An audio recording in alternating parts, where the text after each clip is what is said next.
ವಿದ್ವತ್ academy ವತಿಯಿಂದ ಸ್ವಾತಂತ್ರ್ಯ ಹೋರಾಟಗಾರರಲ್ಲಿ ಒಬ್ಬರಾದ ತಾತ್ಯಾ ಟೋಪೆಯವರ ಬಗ್ಗೆ ಕುರಿತು ತಿಳಿದುಕೊಳ್ಳೋಣ. ತಾತ್ಯಾ ಟೋಪೆ ಮಹಾರಾಷ್ಟ್ರದ ಏವಲ್ ಎಂಬಲ್ಲಿ ಹುಟ್ಟಿದರು. ಅವರ ಬಾಲ್ಯದ ಹೆಸರು ರಾಮಚಂದ್ರರಾವ್ ಪಾಂಡುರಂಗ್ ಎಂದಿತ್ತು. ಬಾಜಿರಾವ್ ಪೇಶ್ವೆ ಹಾಗೂ ಅವರ ಪುತ್ರ ನಾನಾ ಸಾಹೇಬ್ ಇವರನ್ನು ಬಿದೌರಿಗೆ ಕರೆತಂದು ಬೆಳೆಸಿ ದೊಡ್ಡವರನ್ನಾಗಿಸಿದರು.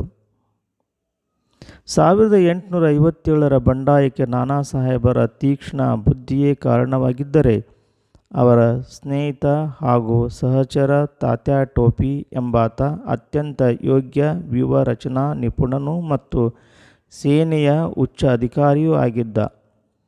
ತಾತ್ಯಾ ಟೋಪೆಯೇ ಕಾರಣವೆಂದು ಹೇಳಬಹುದು. ಬ್ರಿಟಿಷರು ಕಾನ್ಪುರವನ್ನು ಮತ್ತೊಮ್ಮೆ ವಶಪಡಿಸಿಕೊಂಡರು. ಕಲ್ಲಿಕೋಟೆಯನ್ನು ಗೆದ್ದು ಅದನ್ನೇ ತಮ್ಮ ಯುದ್ಧದ ಕಾರ್ಯಚಟುವಟಿಕೆ ಕೇಂದ್ರ ಸ್ಥಾನವನ್ನಾಗಿ ಮಾಡಿಕೊಂಡು ತಮ್ಮ ಹಿಡಿತದಲ್ಲಿ ಹೆಚ್ಚಿನ ಸೇನೆಯನ್ನು ಕೂಡಿಸಿ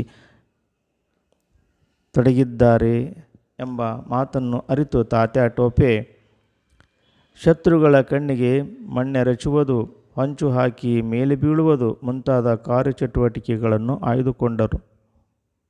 ತಾತ್ಯಾ ಟೋಪೆಯನ್ನು ಹಿಡಿಯಲು ಬ್ರಿಟಿಷರು ಸಾಕಷ್ಟು ಪ್ರಯತ್ನಗಳನ್ನು ಮಾಡಿ ವಿಫಲರಾದರು.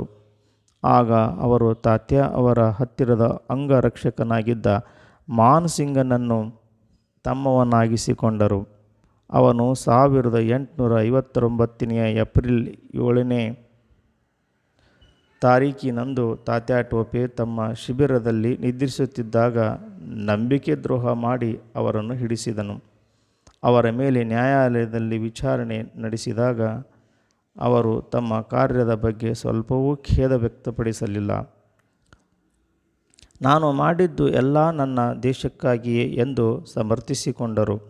ಕೊನೆಗೆ 1859 ಏಪ್ರಿಲ್ನಲ್ಲಿ ಆತನ ಮೃತ್ಯುವಿನಿಂದ ಸ್ವಾತಂತ್ರ್ಯಕ್ಕಾಗಿ ನಡೆದ ಮೊದಲನೆಯ ಸಂಗ್ರಾಮ ಮುಕ್ತಾಯವಾಯಿತು.